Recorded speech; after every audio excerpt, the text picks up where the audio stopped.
Los estragos de la borrasca Gloria protagonizan nuestras primeras imágenes. Las fuertes rachas de viento han obligado a cerrar parques como el Campo Grande de Valladolid.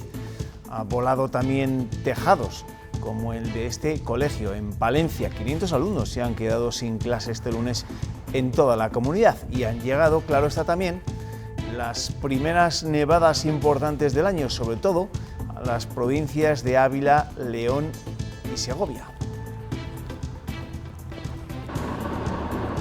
Lo peor de todo esto son las 4 víctimas mortales que ha provocado en todo el país este temporal, una de ellas en Pedro Bernardo, en Ávila, donde a un hombre le cayó una teja en la cabeza. ¿Qué tal, amigos? Buena medianoche. Y en las próximas horas hay que estar muy pendientes, sobre todo de la nieve. A las 11 de la noche se ha activado la fase de alerta ante la previsión de nevadas que podrán ser intensas en algunas zonas de montaña de la comunidad. En concreto, se prevén hasta 10 centímetros de espesor en zonas del sistema ibérico, en las provincias de Burgos y Soria, en cotas de entre 700 y 900 metros. Mis dos tertulianos de esta noche se tienen que ir hacia el oeste. Creo que lo peor va a estar hacia el este.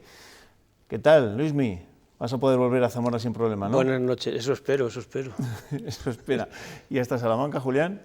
Buenas noches. Cuando vine por aquí estaba nevando ¿Sí? un poquitín, pero espero que no cuaje. Bueno, espero que no cuaje, esperemos que no cuaje. Yo tengo que ir para Burgos, veremos también cómo están esas zonas, porque las previsiones parece que van a ser peores en las próximas horas en esas zonas, en esas provincias del este de nuestra comunidad autónoma. Antes de empezar con la tertulia, antes de empezar con la política, le tengo que preguntar a Julián por lo que va a ser la noticia de la semana, y no es otra cosa que ese partido de Copa del Rey entre el Unionistas y el Real Madrid. ¿Tienes entrada? Pues está difícil, está complicado. Va a haber muy pocas entradas a la venta, yo creo que van a ser unas 600 o 700 solo, y me temo que no estoy dispuesto a hacer noche ahí en la calle para conseguir alguna. Claro, va a haber pocas entradas, pero podría haber unas cuantas más. Si el partido, en vez de jugarse en las pistas, se hubiese disputado en el Elmántico, que hay 17.000 para 17.000 espectadores, ¿no? Sí, podrían haber sido 17.000, podrían haber sido incluso 10.000 en las pistas si hubieran conseguido montar las gradas supletorias. Al final ha sido un desastre y se queda en solo 4.000. Luismi, tú como futbolero, ¿qué eres? ¿Te explicas esto? No me lo explico, y mañana he escrito en los periódicos de Promecal un artículo sobre ese tema diciendo, bueno, casi es una metáfora lo que ha pasado con el partido de esta tierra, ¿no? Que donde prima más el caínismo, la falta de solidaridad, sí, la división, las apuestas de unos contra otros en vez de remar todos en la misma dirección. Bueno, pues esto es una metáfora completamente absurda e irracional lo que ha pasado, pero bueno. Pero ¿cómo se puede llevar por la visceralidad? Es verdad que el fútbol es eso, no es mucho sentimiento. Ya, pero bueno, igual por encima de las vísceras a veces está también el sentido común, ¿no? Bueno, podría haberse impuesto el sentido común, pero en este caso ha triunfado la pasión propia del fútbol y de dos aficiones que, por decirlo muy suave, no se llevan nada bien. Y Unionistas no quería jugar en el Elmántico porque pertenece al equipo rival con el que tiene una competencia semanal, diaria, casi cada minuto. Bueno, pues en fin. Ellos se lo pierden, ¿no? Ellos se lo pierden, sí. O buena parte de la afición charra, también del Unionista sobre todo, es quien se va a perder ese partido, ¿no? Ese partido histórico entre el equipo salmantino y el Real Madrid. Y la imagen que se transmite es espantosa, vamos. Sí. En cualquier caso, suerte, jueguen donde jueguen. Bueno, van a jugar en las pistas, en su campo, pero suerte, por supuesto, para el Unionistas, para el equipo débil en esta eliminatoria frente al Real Madrid. De eso hablaremos pasado mañana, que es cuando se va a disputar este partido. Y del temporal meteorológico veíamos antes, que mañana traerá, ya les recuerdo, mañana más nieve, a la tormenta política generada en torno al conocido como PIN parental. El Gobierno anuncia que está dispuesto a acudir a los tribunales si Murcia no lo retira en el plazo de un mes. El presidente de esa comunidad autónoma ya ha dicho que la libertad de los padres es innegociable. El debate ha llegado también a nuestra región.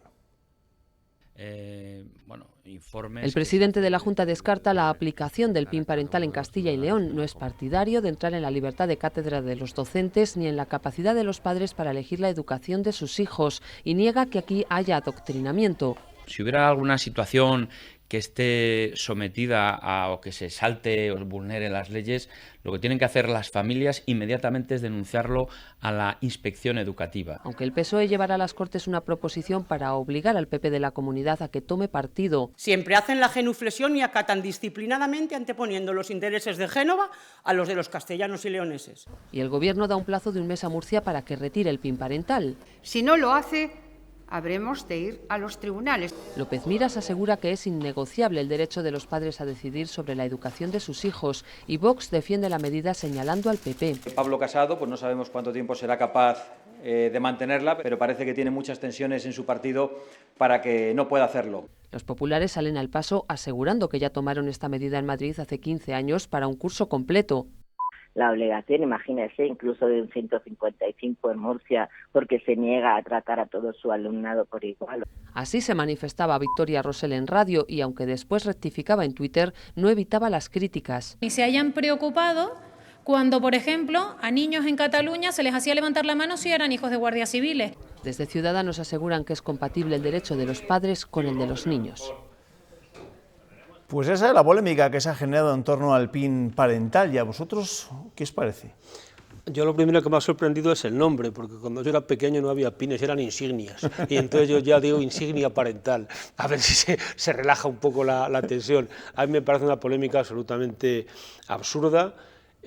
No me explico cómo hemos estado 40 años sin PIN parental con un montón de leyes de educación y de repente uno se da cuenta de que quien está metiendo las cosas en el debate es Vox.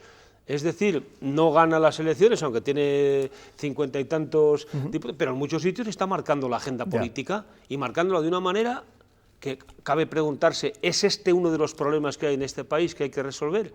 Esto es una de las cosas más importantes que llevemos 3 o 4 días hablando con unas declaraciones cada vez más absurdas. Confirmo, le ponen la alcachofa a un político, dice una burrada y el otro dice otra burrada y entonces estamos en una escalada que dice, pero bueno, ¿dónde nos va a llevar esto y para qué?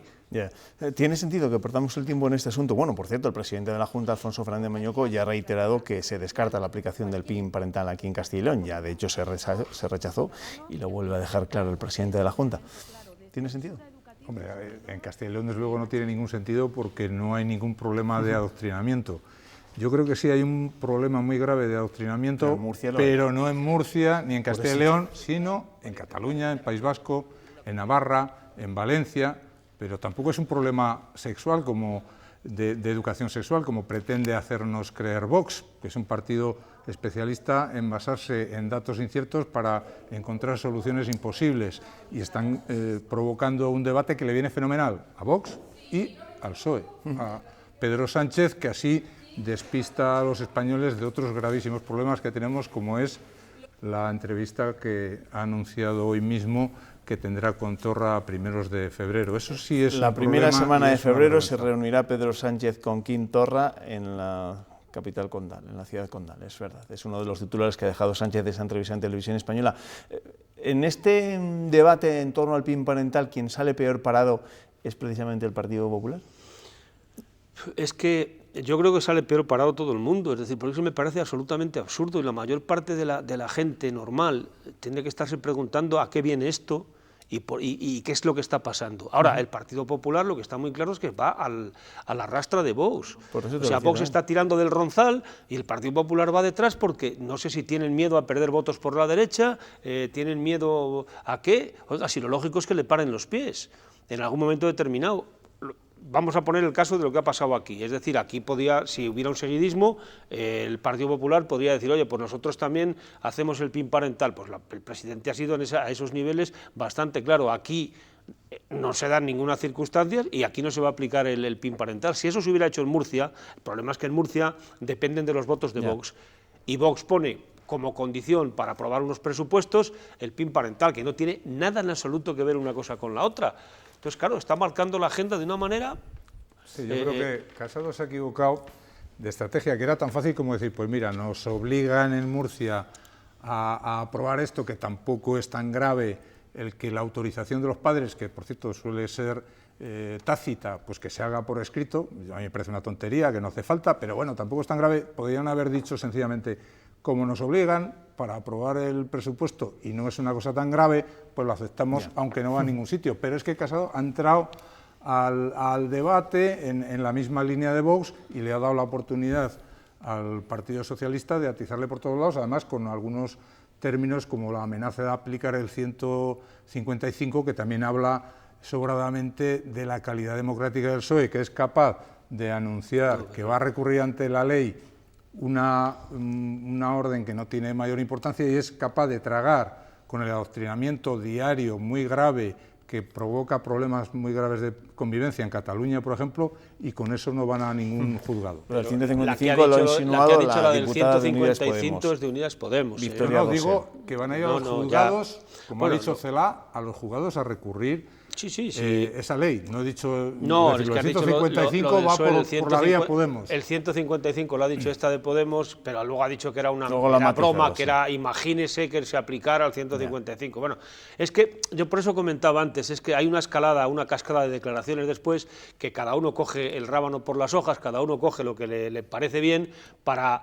Hombre, yo me imagino que cuando la ministra de Educación dice que los hijos no son de los padres, no se está refiriendo a que haya que hacerlo como los espartanos, nada más retirarlos para dedicarlos al Estado como no sé qué, pero ya da pie a que alguien diga la burocracia comunista, el no sé cuánto y tal, que es que no tiene ningún sentido. Pero es que es todo, porque es decir, quien ha dicho el 155 es la delegada del Gobierno para las víctimas de género. Sí, bueno, pero que no ha venido del PSOE, que has dicho tú, no ha venido del PSOE. De momento está en el mismo barco. Bueno, no lo ha apoyado nadie, Veremos cómo termina todo este asunto, porque evidentemente el PIN parental se ha convertido en el principal motivo de discrepancias estos días en la política nacional y conviene en este punto conocer la opinión de nuestro cuarto tertuliano.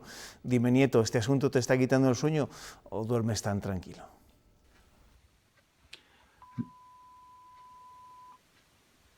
No puedo pegar ojo, Juanma. Iba a decirte algo sobre el PIN parental, pero...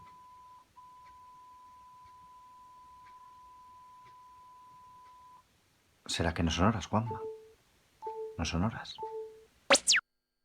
Bueno, seguro que algún capítulo nuevo nos trae este asunto del PIN parental que nos hace perder el tiempo en debates que tampoco nos van a llevar a ninguna parte. El próximo 15 de marzo, Ciudadanos celebra su congreso más importante. Desde los pésimos resultados del 10 de noviembre, el partido vive en una convulsión permanente. Las decisiones de la gestora han generado numerosas controversias, a las que ha puesto voz sobre todo Francisco Igea. Lo último del vicepresidente de la Junta ha sido calificar de leninistas los estatutos elaborados por el órgano de dirección. Hoy le respondía la portavoz de esa gestora. Hablar de falta de democracia como cuando cualquier afiliado puede enmendar unos estatutos me parece un poco osado y me parece un poco de faltar a la verdad. La gestora lo único que hace en este caso es facilitar el camino del partido hasta la próxima Asamblea General. Si cualquier afiliado, se llame señor Igea, como se llame Pepito, cree o considera que hay algo en los estatutos, en ese borrador de estatutos que todavía no ha pasado ni el primer trámite de enmienda, que considera que es enmendable porque no le representa o no le gusta, pues nosotros desde la gestora le invitamos a que presente las enmiendas. Por cierto, que los responsables de esa gestora van a estar este martes en Burgos, dentro de esa ronda de reuniones que están manteniendo con afiliados de Ciudadanos en las diferentes provincias de todo el país. Se le está haciendo muy largo a Ciudadanos, ¿no?, ese interín entre la marcha de Albert Rivera y la designación del nuevo líder de la formación naranja. Y cuanto más tiempo vaya pasando va a ser más duro todo, porque estamos en lo mismo que hablábamos antes, las cascadas de declaraciones de uno, el otro que replica y tal. A mí me preocupa bastante porque o cambia mucho o Ciudadanos va a llevar el mismo camino que hubo aquí en España, que ha habido con otros partidos centristas, desde la UCD al CDS y UPyD. Es decir, estamos en una situación muy parecida, que es cuando empiezan las guerras internas, cuando empiezan unos a decir que no hay democracia interna, cuando empiezan otros a decir que son autoritarios y cuando alguien sale como Igea diciendo de unos estatutos leninistas. Pues bueno, que lo explique. Y luego, claro, no, y amenazando, si no se hacen las cosas como tal, yo me presento. Pues no amenace usted se presenta, van a un congreso, presenta su lista y gane o pierda, pero no estemos 2 meses sacudiendo los estacazos unos a otros para que al final lo que se traslada a la gente es esto, se están pegando entre ellos. y sí, te retiran el voto. Por cuestiones que Claro. El ciudadano de a pie tampoco suele entender. Que no entiende, exactamente. porque, pero, bueno, vamos a ver, que, además, si es que Igea o Arrimadas hubieran presentado ya un modelo de partido Claro. que confrontara, que fuera muy opuesto uno a otro, que tuviera grandes diferencias, pues hombre, puedes decir cuál te gusta más, cuál te gusta menos, y cuando llegas al Congreso, pues las listas, y ya está, ganes o pierdas. Pero no, es que mucho antes empiezan los estacazos, y entonces cuando llegue el Congreso probablemente ya no se hablen unos con otros.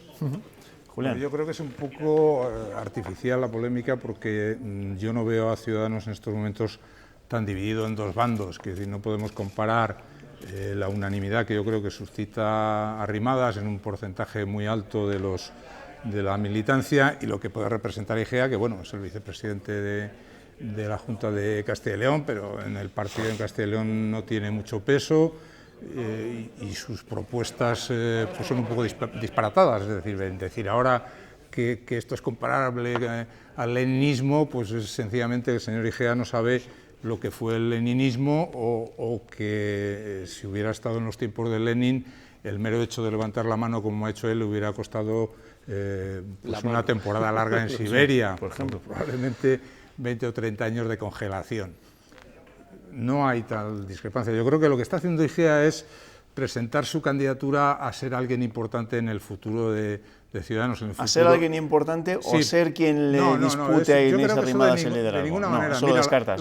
Sí, la prueba la tienes es que sus más acérrimos enemigos aquí en Castilla y León y en la gestora le están animando a que se presente, porque saben que el batacazo supondría su muerte política. Yo creo que sencillamente está echando un pulso para ver si cuando Arrimadas sea la número uno, pues él puede estar ahí en un puesto relevante. Sin más. Lo que se llama una lista de consenso, sí. No que dice una lista única, pero se cogen todos los matices y todas las sintonías que hay distintas o por ahí. Yo me parece que Igea no sabe ya cómo estar en el candelabro que decía la otra. En el candelero tiene todos los días que salir con algo. Y no sé a qué se debe ese afán, quizá de protagonismo y de tal, porque un día remete contra Herrera o los anteriores gobiernos, otro día pues le sacude estacazos a Tudanca, otro día se mete con unos problemas de su partido. Yo creo que tiene demasiado que hacer con su consejería, con la vicepresidencia y con la portavocía, como para andar enredando en problemas que, en fin, como lo que comentabas tú antes, es que de Ciudadanos no lo entiende nadie. Y por eso creo, para terminar, que no le van a ofrecer un puesto muy relevante en la cúpula de Ciudadanos, pues porque está demostrando que su versión de la disciplina pues es tan relajada que yo creo que nadie quiere tener a su lado a alguien de este proceso, si acaba con la victoria, que es lo que todo el mundo prácticamente imagina, de Inés Arrimadas, yo no sé si sale alguien bien parado después de dejarse tantos pelos en la gatera, ¿no? Y de quemarse tanto en este proceso, ¿no? Cuando los partidos al final, las posturas que ganan no suelen ser muy generosas con las que pierden. No, y no sabemos qué pasará en Ciudadanos, pero evidentemente no es así. Y además es que es difícil de entender lo que está pasando en Ciudadanos, salvo que sea esa tendencia a la autodestrucción y al caínismo y a sacar las navajas cuando realmente lo que hay que hacer es justamente lo contrario. Y si hay una especie de uniformidad y de unanimidad que hay que apoyar a Arrimadas y que es la persona que puede sacar adelante el partido, pues no alborotes antes de tiempo. Alborota cuando ella tome decisiones y no te gusten. Vamos a seguir avanzando, que tenemos que hablar de un tema que también te gusta, ¿no? Que es el de la sanidad. Este lunes la consejera de Sanidad se ha reunido con los presidentes de las diputaciones provinciales para analizar con ellos la situación de la sanidad rural. Verónica Casado no ha comparecido después ante los medios. Ha sido la Junta quien, a través de una nota de prensa, ha informado de que lo que ha contado la consejera en esa reunión es que el principal problema de la sanidad en nuestra región es la mala organización de los médicos. Y en esa misma nota de prensa señala también Casado, o que Casado explicó a los presidentes de las diputaciones, que hay falta de profesionales y que la edad media es elevada.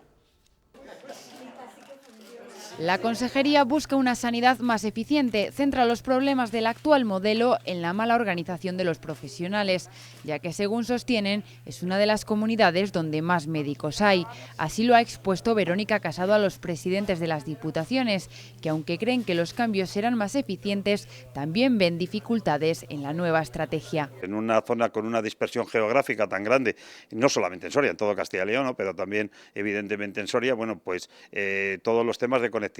Este sistema necesita conectividad, necesita transporte. Y otros problemas más cercanos al territorio. Con las dificultades que todos conocemos, que es pues un déficit de profesionales sanitarios en algunas especialidades.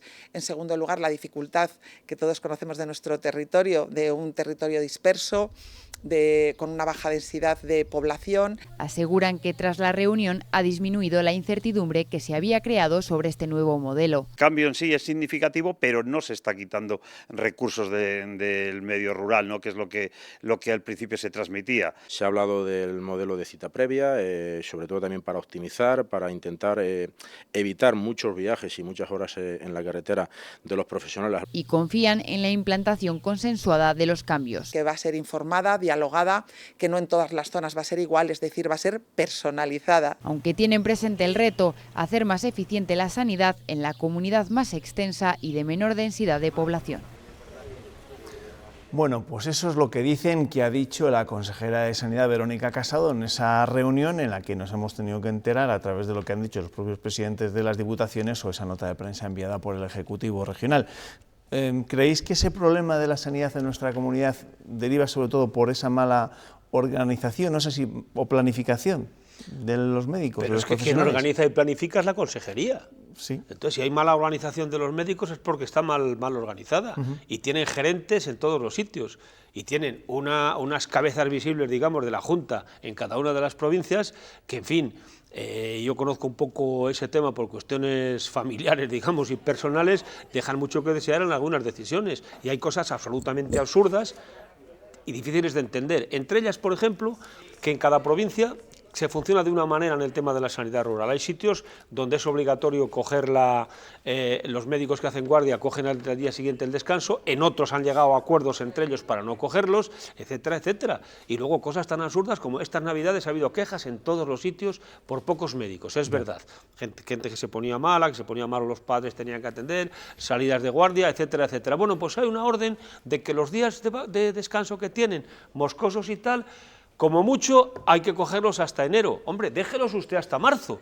Si tiene problemas de médicos en enero y tiene problemas de médicos en Navidades, pues no, es obligatorio, con lo cual los médicos se cogen los días que tienen derecho y en vez de haber 7, pues quedan 5 para atender todo aquello. Y otra cuestión es que también debería de mirarlo la consejera. Hay una normativa de decir que no se den, por ejemplo, en determinados centros de salud, más de 3 médicos vacaciones. Dificilísimo que en agosto no estén 4 o 5. No tiene sustitutos, pues se quedan muchos médicos. Es que la mala organización es parte de quien tiene que organizar. ¿La culpa es de la mala organización, Julián? Sí, probablemente lo que sí hay es una necesidad imperiosa de buscar soluciones a ese problema. A mí me parece que la apuesta de la consejera es valiente en el sentido de que ella ha propuesto cambiar las cosas como están porque no funcionan, y cuando algo no funciona me parece que es necesario buscar soluciones, buscar mayor eficiencia, gestionar los recursos de una manera diferente, siempre, y ese parece que es la condición que ha explicado a los presidentes de diputaciones, que no se rebaje el nivel del servicio, sino que al revés, con los mismos medios se consiga dar más.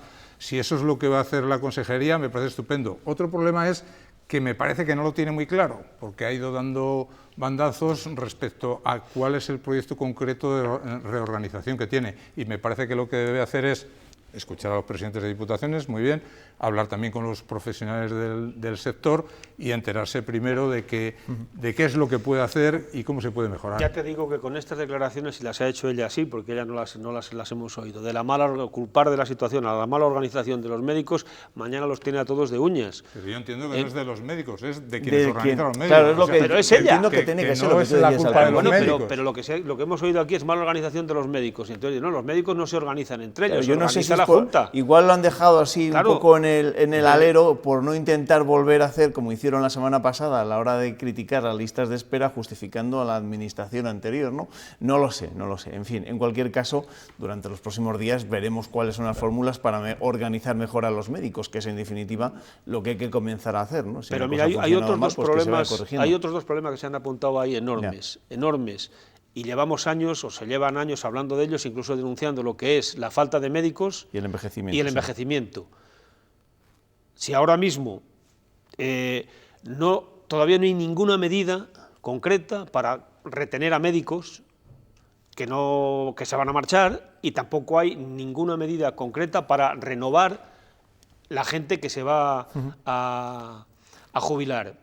Y mira, un pequeño apunte. El día 1 de febrero va a haber un cambio, porque ha habido gente que ha pedido ya, de esto, de la organización de puestos de trabajo y de tal. Bueno, pues hay alguna gente que ya le han dicho que no va a seguir en el puesto que está porque estaba de interino, no sabe dónde va a ir, y hasta el día 15 de febrero, en Zamora, no está convocada una reunión para hablar con algunos de los médicos que se van.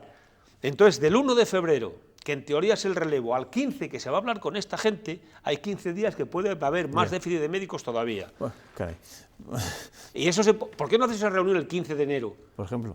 O el 15 de diciembre, y dice, mire usted, dentro de 2 meses usted se va. Vamos a hablar, los puestos que quedan libres, los puntos que tiene cada uno, van ustedes pidiendo y se van el 1 de febrero. Pues no, se va a hacer el 15 de febrero. Bueno, pues eso es un dato simplemente acerca de efectivamente, esa mala de esta misma mañana, por ejemplo.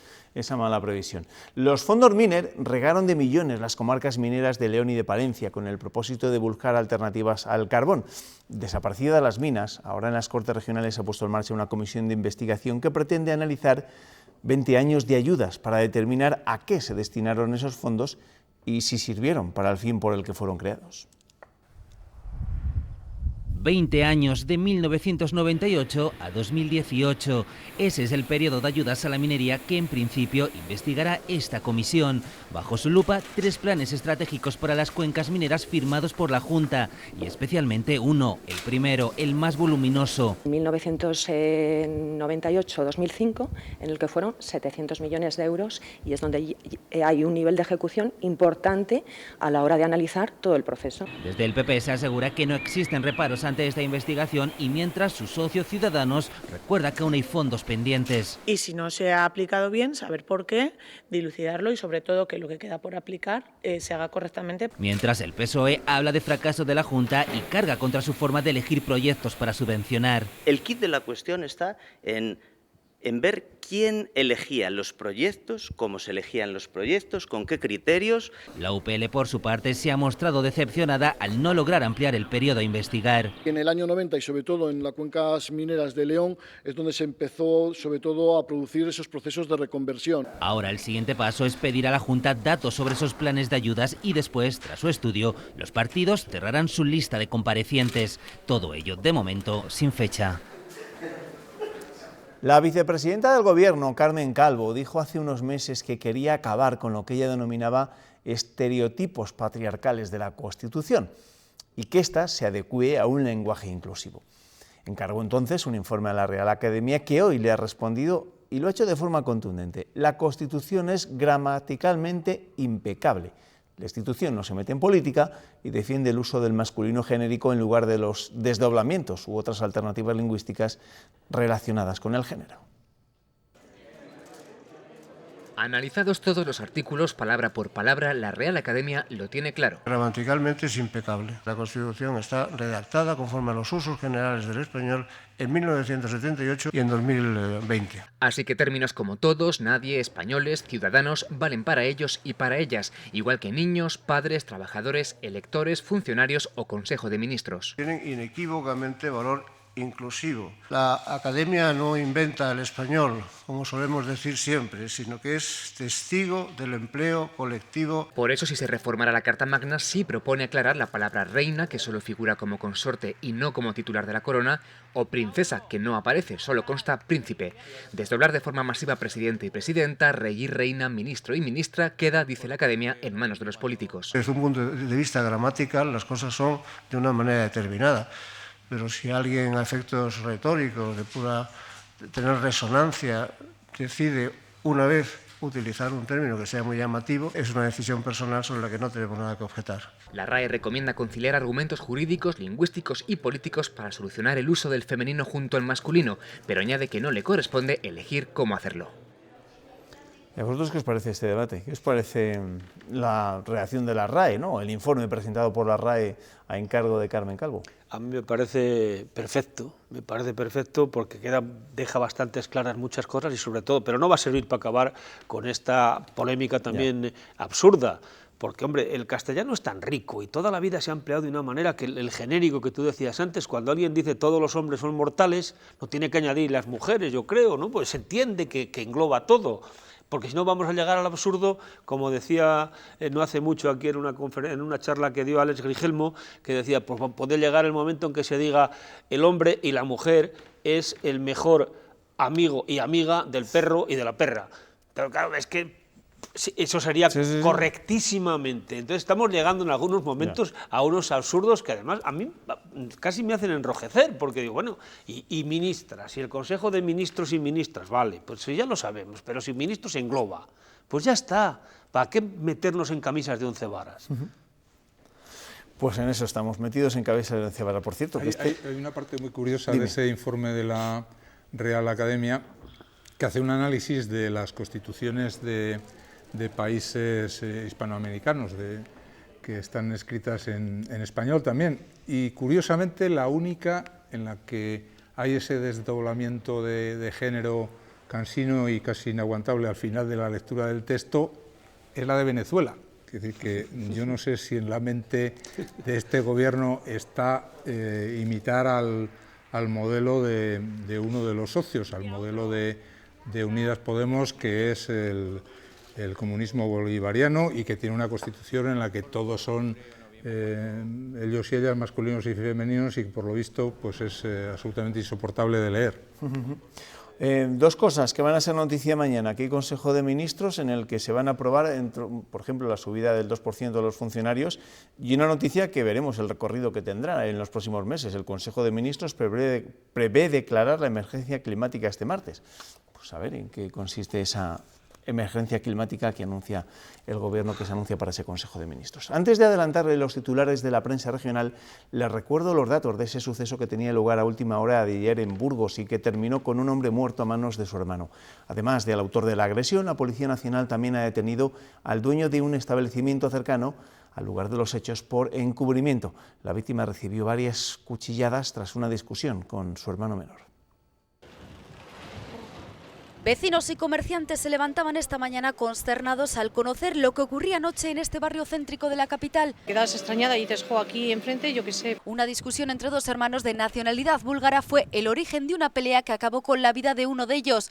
La víctima recibió 3 puñaladas, una de ellas mortal. Fue sobre las 11 de la noche en plena calle, enfrente de este establecimiento de alimentación al que solían acudir. Desconocemos de la zona de, pues eso, estar por aquí, eran muy habituales a entrar a sacar tabaco y se reunían justamente en el banco de al lado del kiosco y que consumían productos suyos de la tienda donde sucedió. Personas muy cercanas a los hermanos aseguran que no es la primera discusión que tenían. Que a veces más veces le ha sacado cuchillo. El presunto autor del crimen está detenido y también el dueño de la tienda, que anoche intentó ocultar lo sucedido a la policía. Se pudo determinar también que había habido un encubrimiento por parte del dueño del establecimiento de Comidas del Este que está en la zona. Así que ha sido detenido también, probablemente, pues no sé, para deshacerse del arma que lanzó en un contenedor. El establecimiento permanece hoy cerrado como cada lunes. Ahora la Policía Nacional está al frente de la investigación para determinar lo ocurrido y saber qué implicación tiene el dueño de la tienda con este suceso. Bueno, pues ahora ya vamos con ese repaso de los titulares más destacados de la prensa regional que vamos a poder leer este martes. Y empezamos con el norte de Castilla, que lleva una imagen de una nevada y de lo que está por llegar. La nieve pone en alerta a Burgos y Soria. También el diario ABC se hace eco de este temporal. El temporal se cobra una víctima mortal en la región y complica las comunicaciones.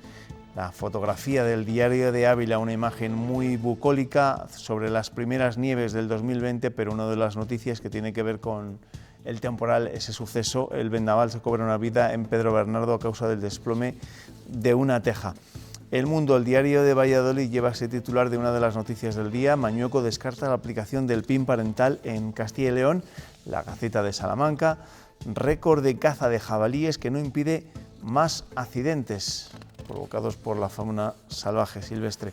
El Diario de León, este es el titular destacado de portada. El Gobierno reclama ahora a la Unión Europea un reparto justo de los fondos de transición, y el diario La Razón señala que la Junta adelanta un primer pago de 28 millones a los ayuntamientos para servicios sociales. Bueno, con el repaso de la prensa vamos a terminar y este tiempo de tertulia. Gracias, Julián. Que te vaya bien, nos vemos. Gracias, Luismi. Esta otra. Venga, buenas noches. Publicidad. Hablamos en unos minutos con el portavoz del PSOE en el Senado, con Ander Gil. Hasta ahora.